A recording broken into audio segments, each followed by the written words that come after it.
Halo. Halo, halo, Ya, dengan siapa di mana, Pak? dengan Rudi dari Palembang ini Pak. Dengan Pak Pak Rudi dari Pak Palembang. Rudi dari Palembang ya. Mungkin ada pertanyaan atau komentar yang ingin disampaikan? Iya, iya Pak. Assalamualaikum Pak Jenia, Assalamualaikum Pak Hamim. Waalaikumsalam warahmatullahi wabarakatuh. Iya, tertarik sekali Pak saya dengan diklat jarak jauh ini Pak. Tapi saya juga masih bingung Pak. Tolong penjelasan bagaimana proses pembelajaran diklat jarak jauh ini Pak. Karena bagaimana untuk mendaftar dan segala macam itu Pak. Proses pembelajaran jarak jauh. Iya, benar Pak. Ya, Bagaimana baik. prosesnya Pak. Ada pertanyaan lain, Pak Rudi? Sementara cukup itu aja Pak. Sementara itu dulu ya. Baik, terima kasih Pak Rudi dari Palembang. Pertanyaannya akan saya teruskan ke Pak Komim, narasumber kita hari ini. Pak Rudi ini mungkin cukup antusias untuk memanfaatkan semua peluang teknologi yang ada, tetapi juga tentu harus diimbangi dengan pemahaman bagaimana prosesnya pembelajaran jarak jauh ini akan berlangsung. Mungkin Pak Komim bisa memberikan penjelasan, Pak. Terima kasih. Pertanyaan yang cukup menarik disampaikan oleh Pak siapa tadi, Pak Rudi ya, Dari Palembang. Dari Palembang. Pak Rudi, proses pembelajaran jarak jauh yang kita anut dalam lingkungan Badan Litbang ini yang sudah berjalan itu adalah menggunakan proses yang disebut dengan blended learning, yaitu pola pembelajaran yang menggabungkan antara pola pembelajaran konvensional dengan model e-learning atau distance learning, di mana ini masih pada tahap awal Pak, kita memakai model blended learning, di mana nanti apabila kesadaran tentang penggunaan media e-learning itu sudah cukup tinggi, mungkin kita lebih bergeser lebih ke arah e-learningnya daripada ke arah konvensional learningnya. Untuk lebih jelasnya, ini saya punya sebuah presentasi Pak tentang ini modul pembelajarannya. Disinilah letak modul media yang kita buat tadi. Modul-modul utama, di mana modul utama itu masih disiapkan dengan modul penunjang. Jadi modul penunjang ini bisa kita unduh, bisa kita upload dalam situs yang sudah disiapkan oleh Departemen Agama. Dalam hal ini Pusdiklat Teknis sudah menyiapkan modul utama juga modul pendamping. Ini tinggal ambil saja ya? Iya, tinggal ambil. Iya, bisa kita ambil. Selanjutnya di dalam modul itu juga disiapi dengan presentasi.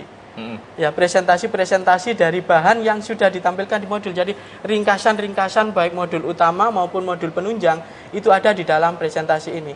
Tetapi juga Departemen Agama juga menyiapkan tentang sumber-sumber lain seperti TV edukasi yang kita laksanakan, link-link terkait itu juga tersedia di dalam situs diklat jarak jauh yang sudah dipersiapkan oleh Departemen Agama. Juga ada radio edukasi. Nah, karena tadi yang ditanyakan adalah proses pembelajaran, maka proses pembelajaran itu tak lepas juga dari proses evaluasi. Dalam hal ini, ketika kita membaca modul, di situ ada tugas mandiri, ada assignment. Assignment itu harus dikumpulkan harus diupload, diketik kemudian diupload kepada tutor yang bersangkutan. Dalam bentuk apa itu nanti, Pak? Assignment yang ada di dalam modul itu ya sejumlah pertanyaan-pertanyaan yang harus dijawab, kemudian jawabannya itu di-submit ke tutor diklat jarak jauh yang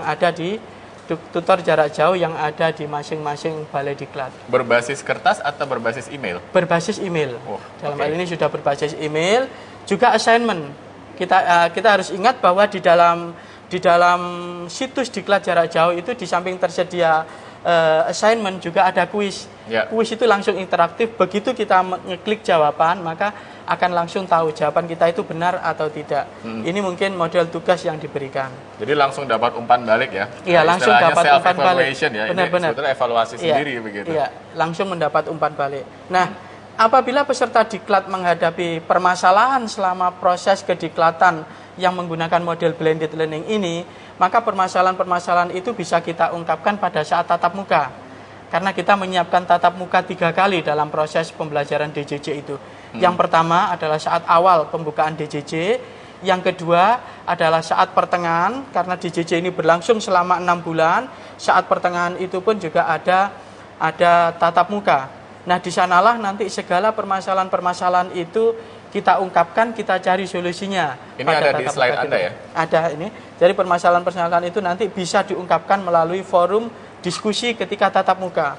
Atau melalui chatting. Karena di dalam situs DJJ itu ada chatting, Pak.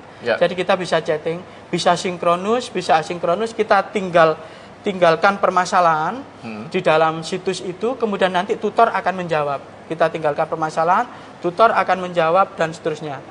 Ya. Jadi bisa juga kita memakai teleconference karena ada sarana teleconference yang sudah disiapkan juga di dalam diklat jarak jauh dalam situsnya, maksud kami. Jadi tidak perlu takut akan istilahnya mengalami hambatan belajar karena sebetulnya tersedia banyak sekali forum atau wahana untuk bertemu dengan ini ya dengan tutornya. Oke. Insya Allah tidak perlu takut Pak untuk peserta diklat. Kita terima satu penelpon lagi Pak. Ini banyak yang menghubungi kita. Halo.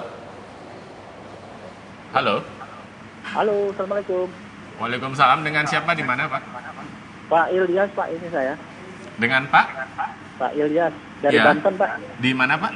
Dari Banten. Oke, Pak Ilyas di Banten. Ada pertanyaan atau pendapat yang ingin disampaikan? Ini pertanyaan Pak, ini tadi kan narasumber sudah menjelaskan tentang matematika.